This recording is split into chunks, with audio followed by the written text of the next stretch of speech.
Biliwizi Galal Dani, Nujayawa, Al Nabi Menahan clan. Sanabi told me I was Pagumk, Fisher clan.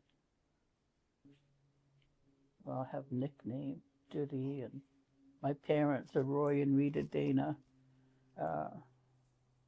My mother's a Frances, as were my grandparents, our grandparents. How many siblings do I have, and who are they? Three: Janet, Dana Horn, Roy Dana, and Lana Dana. I think we all retained our names too. Oh yeah, and where did I grow up, and what was it like? I grew up just before the tunnel down there when there was none of this up here. And we knew everybody in everybody's house. We knew who they were, and felt safe, kind of like a close-in community. And what makes me laugh is we were all scared of the rag man. Come to find out he was non-native, and they'd tell us, if you don't behave, well, they'd tell my neighbors' kids, if you don't behave, we're going to give you away to the rag man. So we'd be playing up Oak Hill, and a holler would go up, rag man coming. And everyone would run and take off and hide in the bushes and behind trees. And I did too, but I didn't know about ragman. They told me after. I said, my parents never told me that. And I laugh about it today because he wasn't native, and he'd come walking around here, and I guess he'd beg rags from people. I was born in 52, so the bridge came in 1950. My grandfather was the ferryman all the time. Sylvester? Yeah. Yeah. Our grandfather. I keep saying mine, but yeah. That's okay. We're one generation. Yeah. And, yeah. So my great. Yeah. Yeah. Yeah. Back to like, what was it like growing up here? It was just felt safe, and I was in college in Upward Bound. The teacher was from Upward Bound, and he said, where did you play as a child? And he said to map it out, and it was like the whole island was our playground. We'd run through the woods. There's all these footpaths in the woods connecting, roads, and we'd pick mayflowers in the spring, and we'd play army and run through the pit. Randy would be Sergeant Pickle, and Mary Ellen would be the nurse, and we'd all run behind him. I don't know what we were doing, and my sister just told me we were acting out World War II and fighting the Germans. I go, we were? I go, well, I thought we were good because we had a nurse with us, I didn't even realize it. She's just telling me now. And in the fall, we'd shoot apples around with sticks to see whose could go the furthest. We swam in the summer. And we hung around with our own age group. Everybody seemed to do that. And let's see, in the winter we skated and slid on that big hill up Oak Hill, and car hoods and toboggans. If somebody had one, would all pile in, or cardboard, or then they'd close off the school hill for us if it was real, snowy and icy. And I remember one time sliding from Ted Mitchell's yard down his driveway, down the road, all the way to the little bridge. Must have been real icy that year. Wow. And we hung together. It was fun growing up here.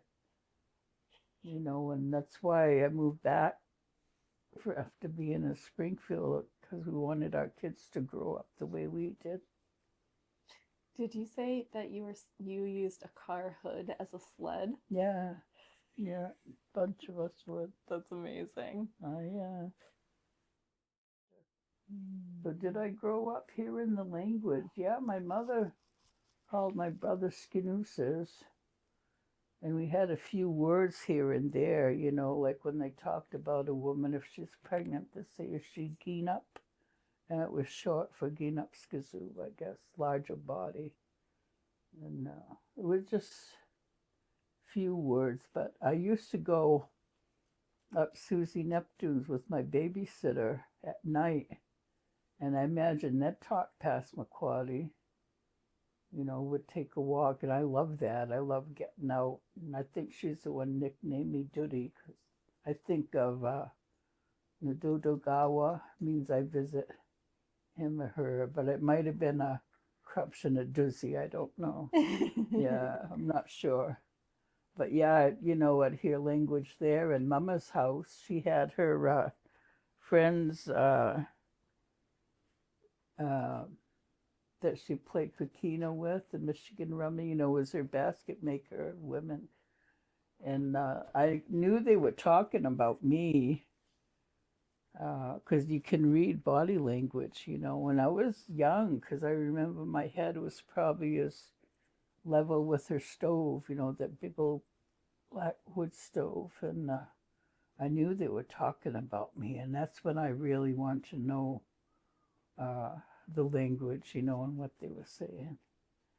So that's where I heard language, was at her house. And with those women, we'd get made fun of by other Indians that come here, and they'd tease us, you know, you don't know your language. And they'd be all talking, and that would make me want to know what they're saying too. So I started asking Mama and Aunt Ella about the language, and Aunt Ella says, I'll teach you. But she was deaf, and yeah, half deaf, she said. And I didn't want to feel like I'm yelling at her, you know, so we didn't really do much. But I was going to them, you know, for a while. I was about 15. And it's because I had a crush on that Passamaquody guy. I want to know, what are they saying? I think what I did is almost a subconscious thing where I heard Passamaquody, so I knew kind of like what the sounds were. And when I worked for Frank Siebert, I looked at these index cards every day, and I had to type the word in for the page, and that's when I got acquainted with it. So I applied the sounds I heard to the letters, and I saw that it was true to the language. And I think that's why I'm so loyal to that system, you know. It's based on the International Phonetic System. And people don't like it because he made it. And we get all kinds of criticism, you know, about, well, our language was never written, and, you know, linguists got it wrong. And yeah, they might have, but time will tell you, you know, and show you how to correct it, or, you know, what to do, because words he didn't have, I found in other books, you know. And that's when,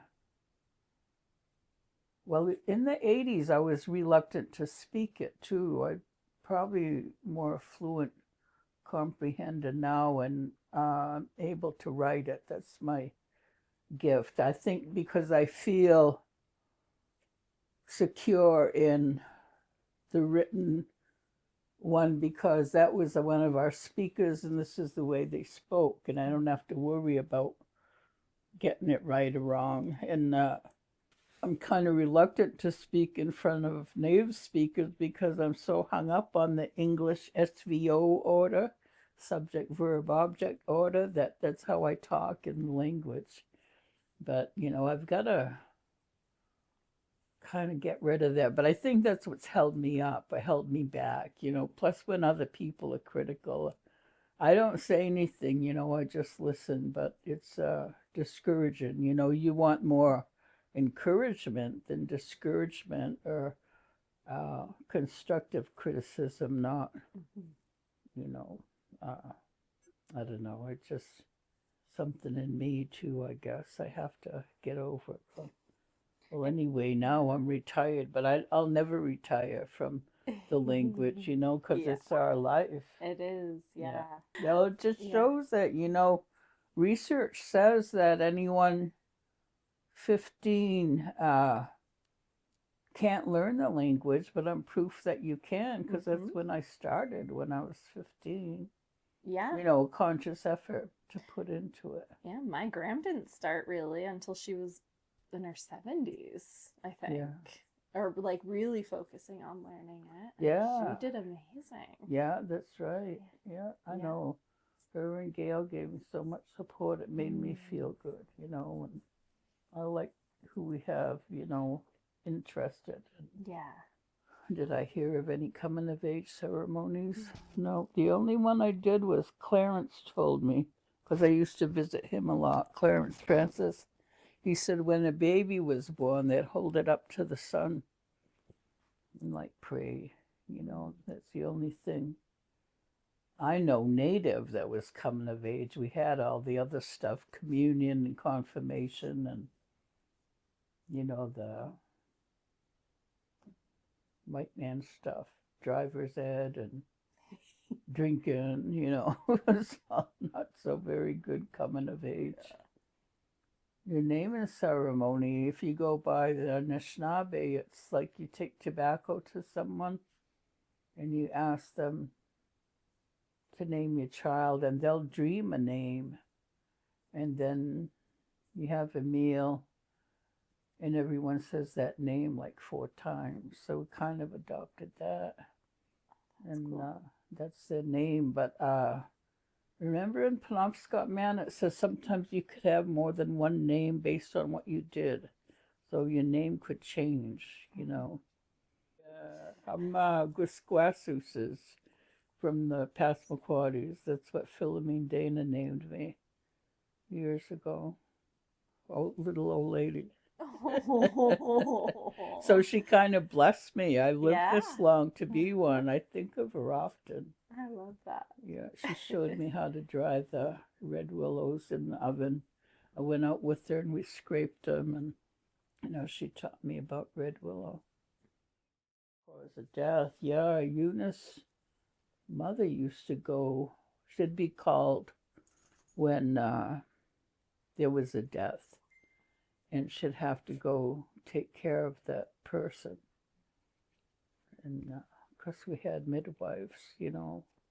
I mean, it wasn't in my time, but it's something I heard about, you know. We put that red ochre on to take on the morning and to take it off.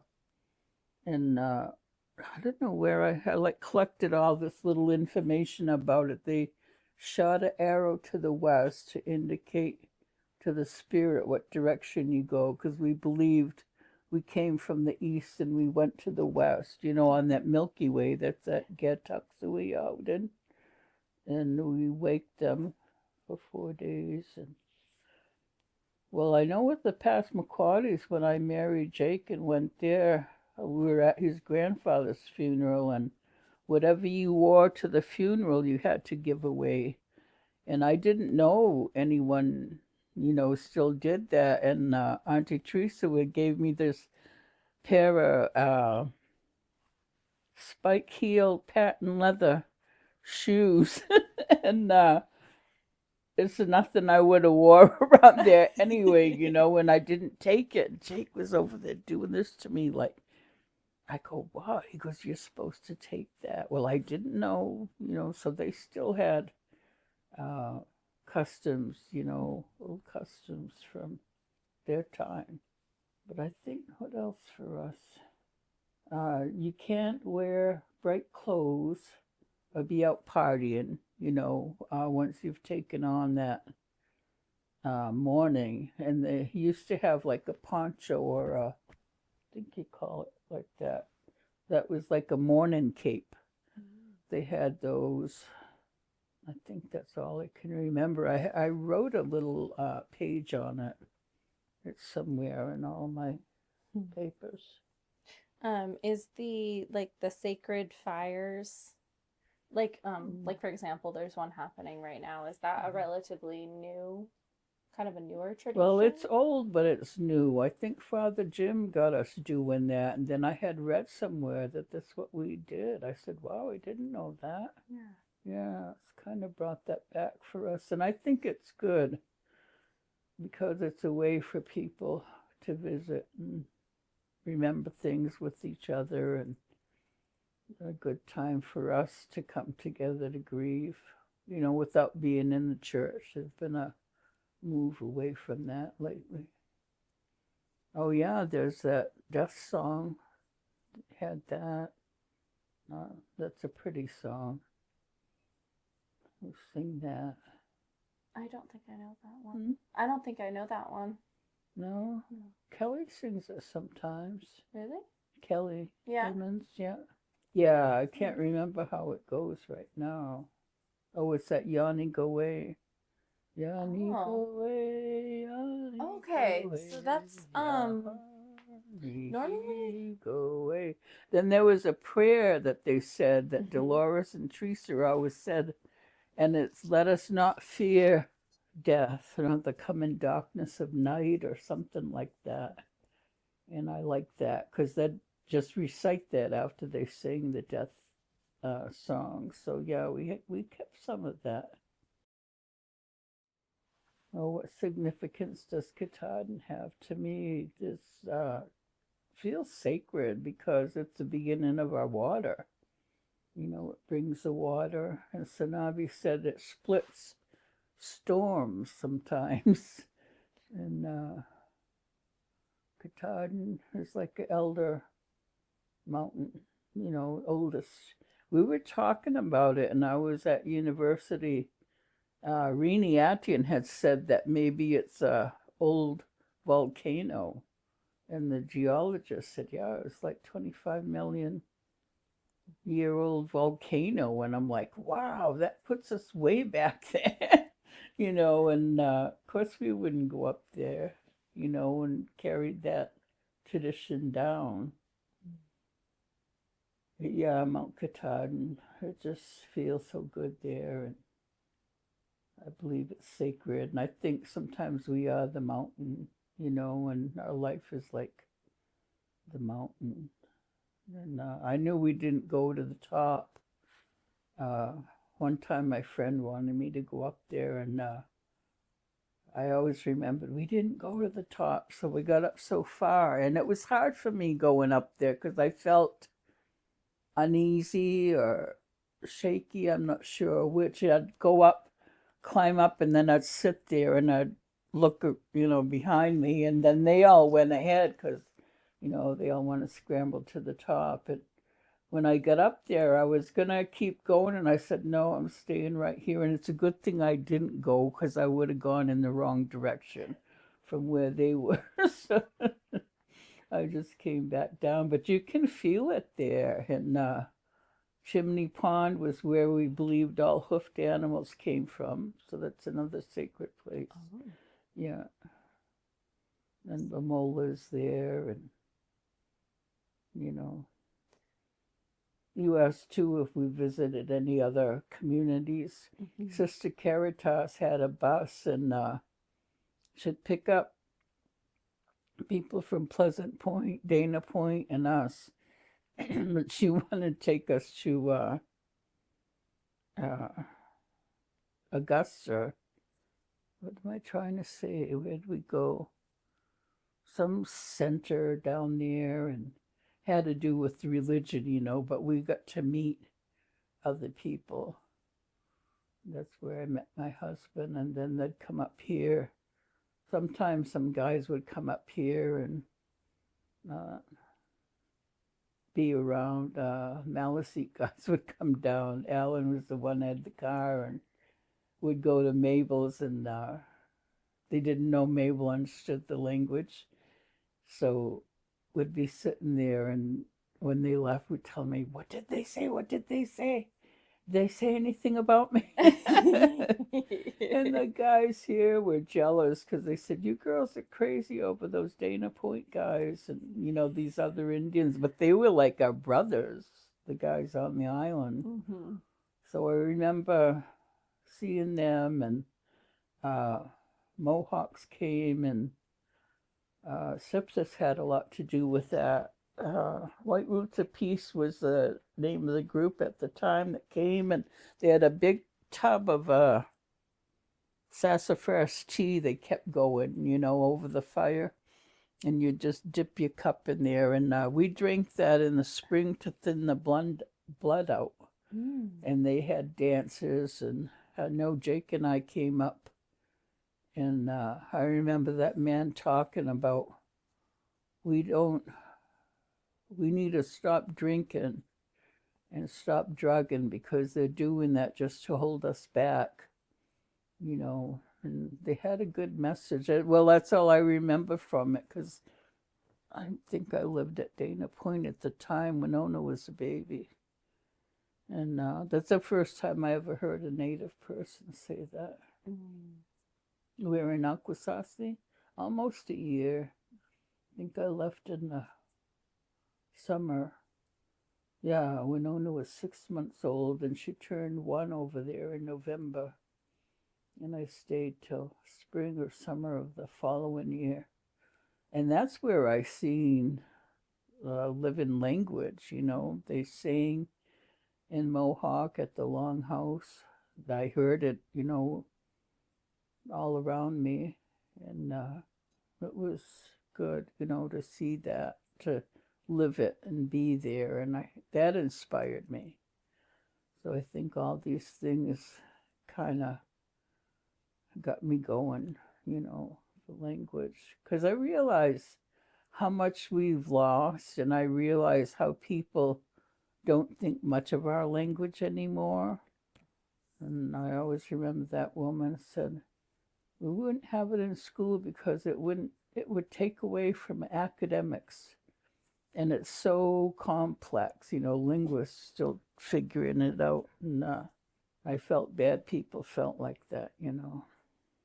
Other reservations in New York, Sipsas took us to Death Feast, I think. Yeah, we were teenagers. Wayne, Howard, me, and she had Pam in a little clothes basket. You know, she was breastfeeding Pam, and we went out there, and it was so neat to see. I know the priest here heard that I was going. He said, I hope it's a wholesome thing that you're going to.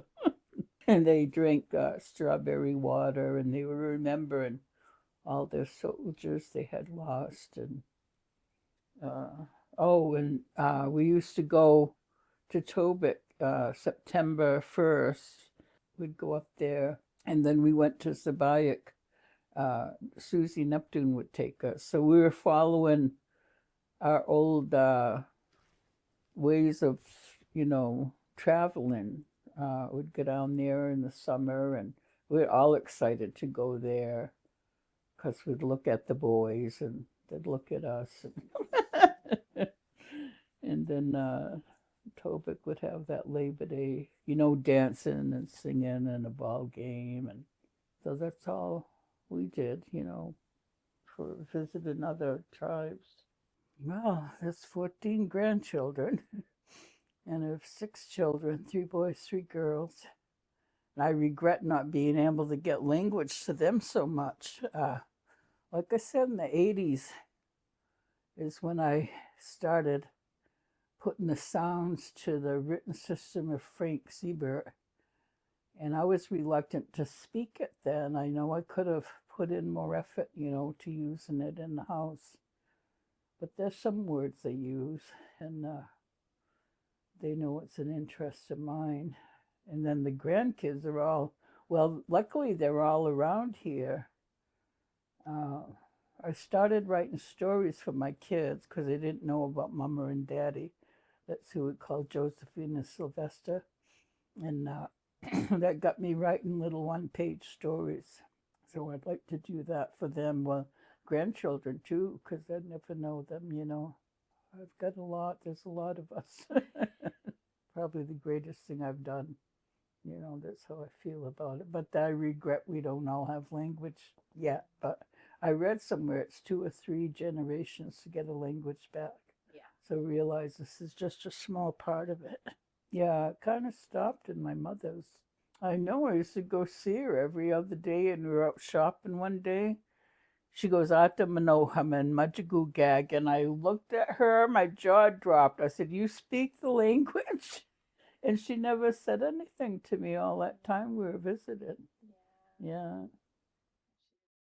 I like the Mohawk songs because they're more jazzy than ours. Ours are so solemn, and we took to those a lot. I don't know, I used to dance with all of them. Well, we did it for the church, raise money for them, but at least it was a way for me to know them, to know the songs. And I guess Jim Sapia's mother had put a lot of that together because they used to do something in Old Town too. But I learned them. They're kind of fun. We learned all the dances that go to all the songs, Pammy and I, and some of us in our age group.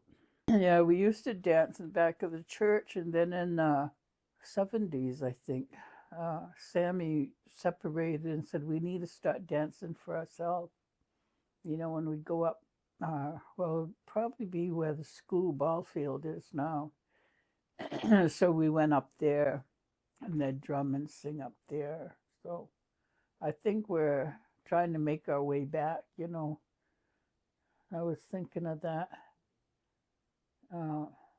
Well, not that we want to go back, but maybe we are with the way things are going. The young people I heard said, there's something coming. They want us to hold on to our old ways because there's something coming. And it was good to hear that. I thought, well, I'm on the right road, but then it's kind of scary, like what's coming, But it's like some knowledge they had or something I heard, And I used to hear all the stuff about purification in the 70s, and here we are. I think they're most important because they're a medicine in our food.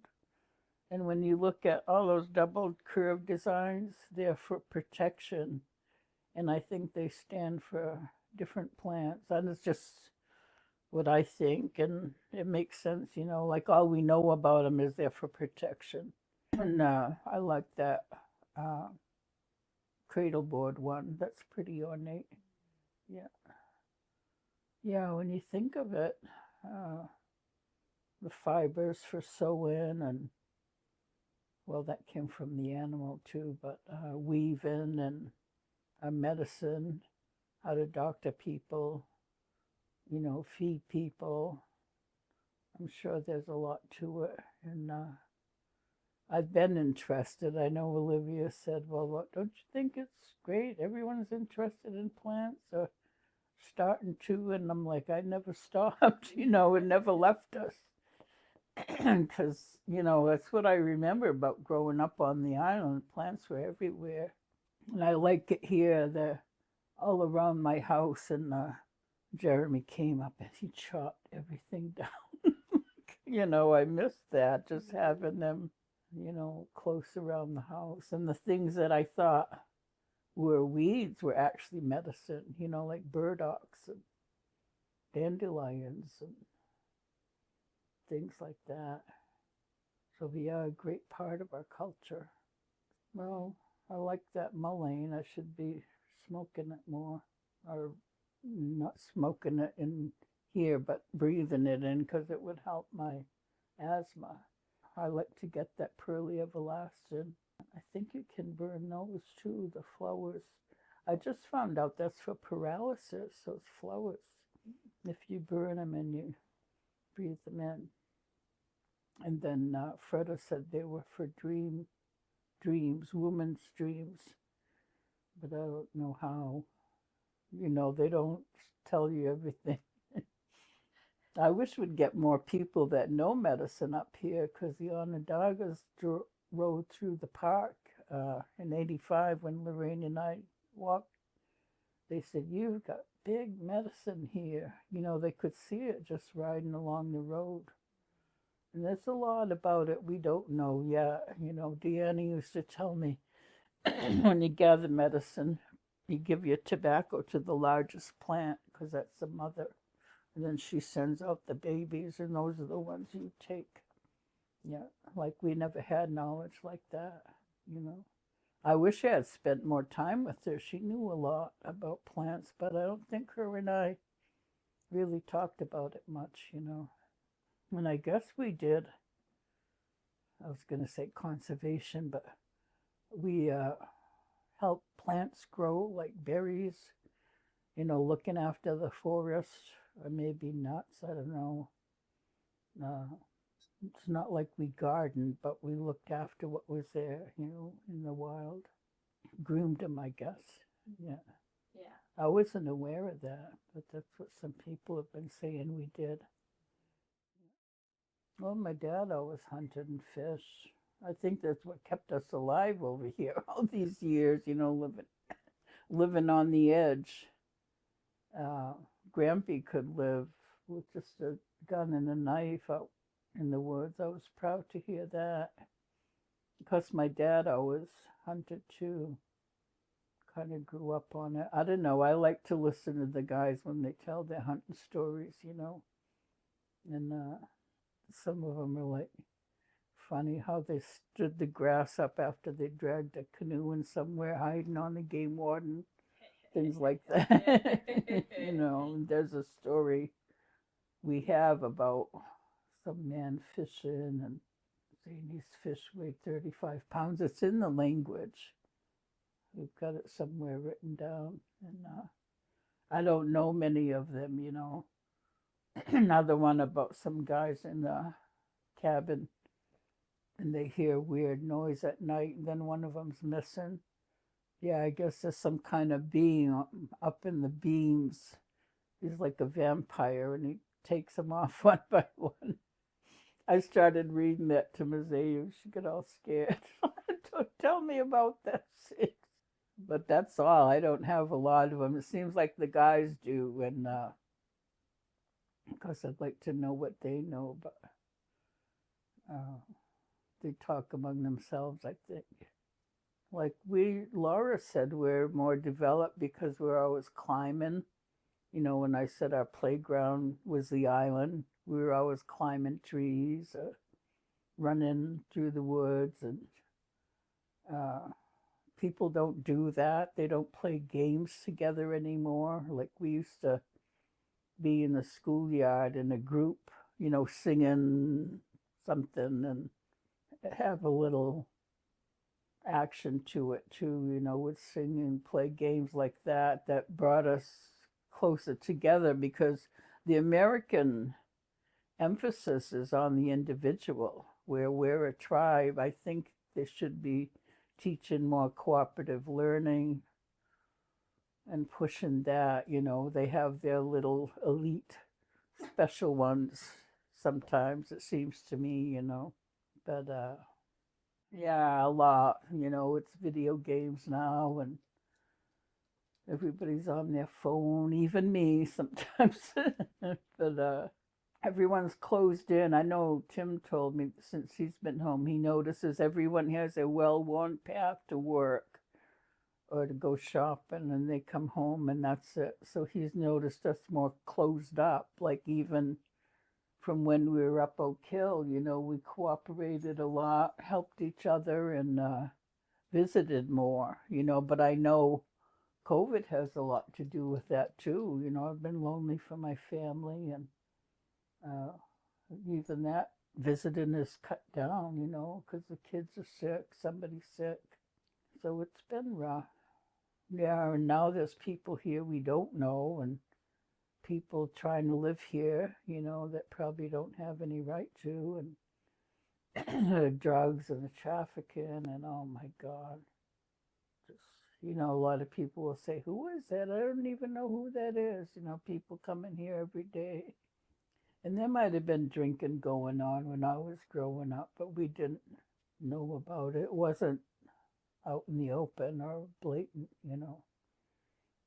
But it's the same thing, the drinking and the drugging, I think. That's always been there, I guess. Yeah. People want to come together, especially in the face of these deaths through addiction. And that's what my program tells me, because I've been in recovery a long time, that the opposite of addiction is connection.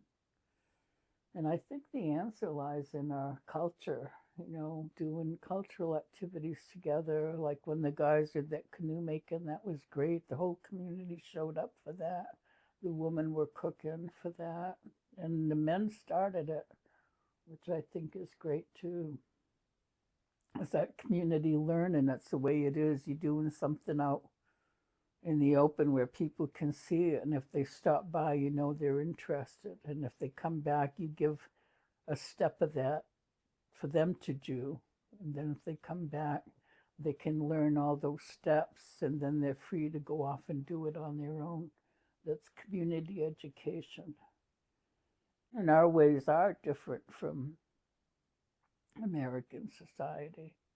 I know your dad talks about it, and somebody else, John Neptune, he's addressing that too lately.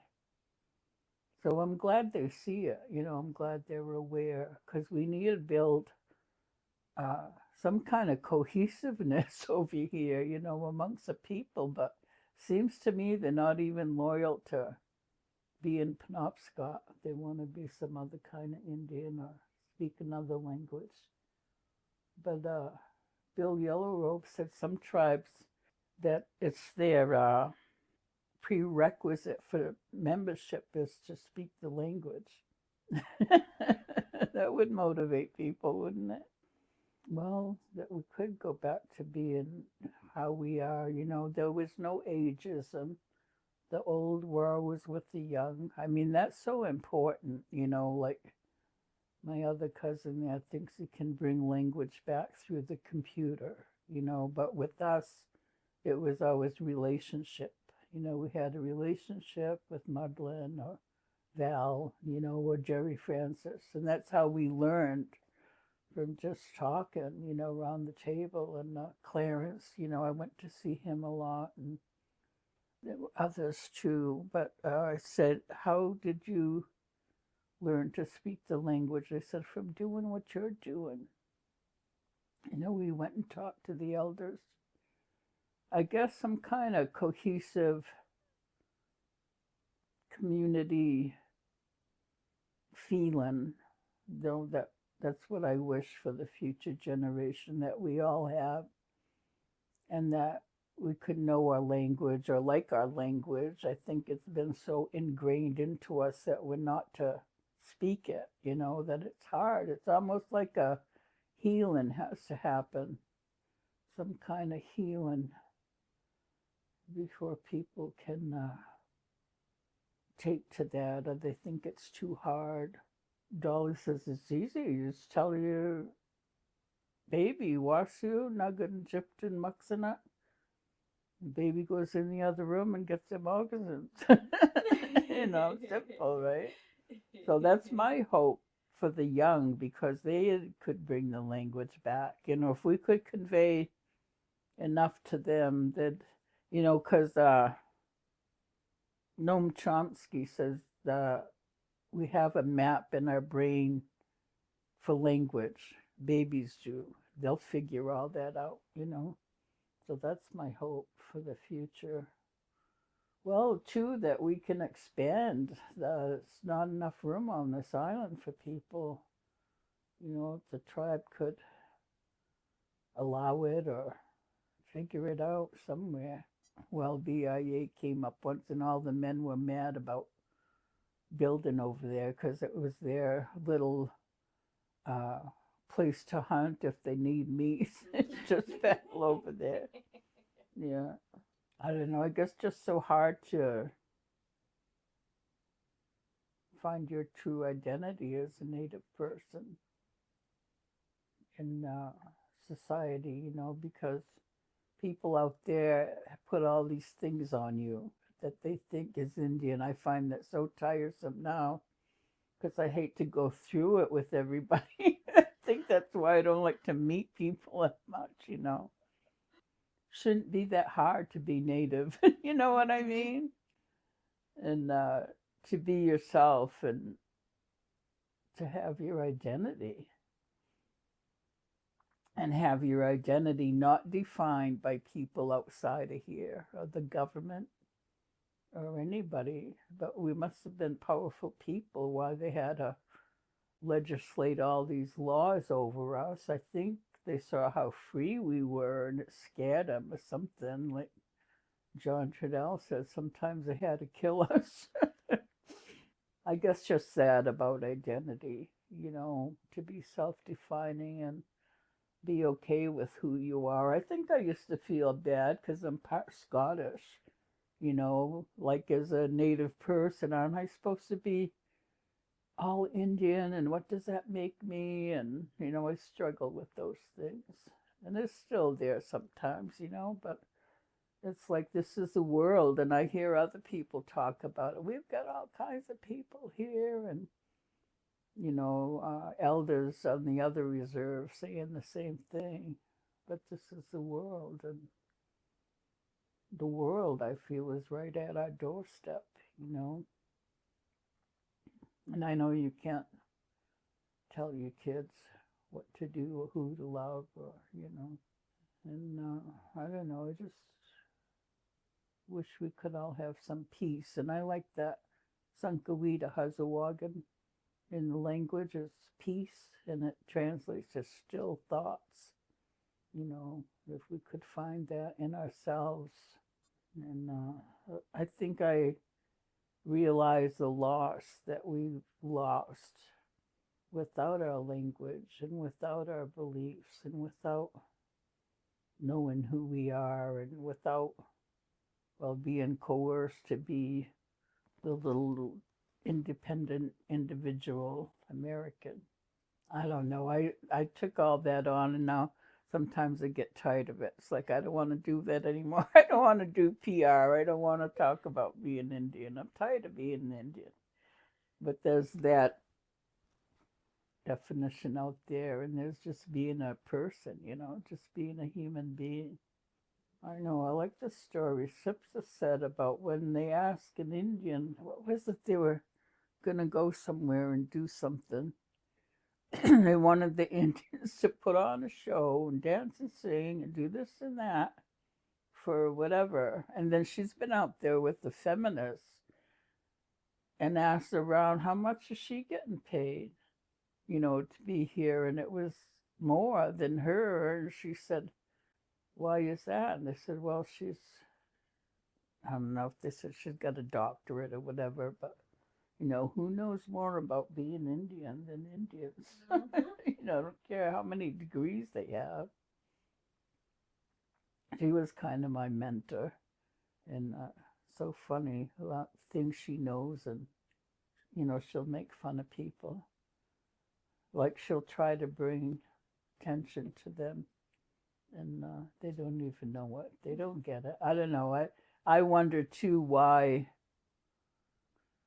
I want to try to educate them. I guess I thought it would make a difference, and then I decided, no, we need to educate ourselves. When Sipsitz always said that, we need to heal ourselves, we need to do things, we need to get ourselves together before we go anywhere else. I'm sure she was bombarded with a lot of the same stuff. Oh, it's so funny, I got to tell this joke.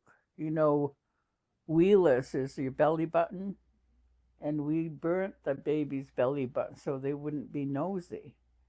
Well, here's Tuffy and Sipsis are up Alder Stream, and this guy comes by one day saying he lost his wheelers. And they had all they could do to not laugh. And Sipsis said, apparently a wheelers is an expensive type of car. Well, he had lost his wheelers. I don't think they could keep a straight face, crying around about he lost his wheelers. So even way up there, you get people that want your sympathy or want to know if you've seen their wheelers. Oh my gosh, that's great. What do you think, little one? Yeah, I'd rather work on the inside than work on the outside. Let them go try to educate themselves, because it's tiresome. It's a big job. It is, yeah. I know Cheryl said sometimes you have professional Indians. Go, yeah, that's what they're making you to be, a professional Indian. Just want to live life with my baby. Come on. Come on. We just want to live a simple life, huh, baby? Come on. Oh. Yeah. Yeah. No, I can't think of anything else. I think that's it. Thank you. Well, No, thank you. Yeah.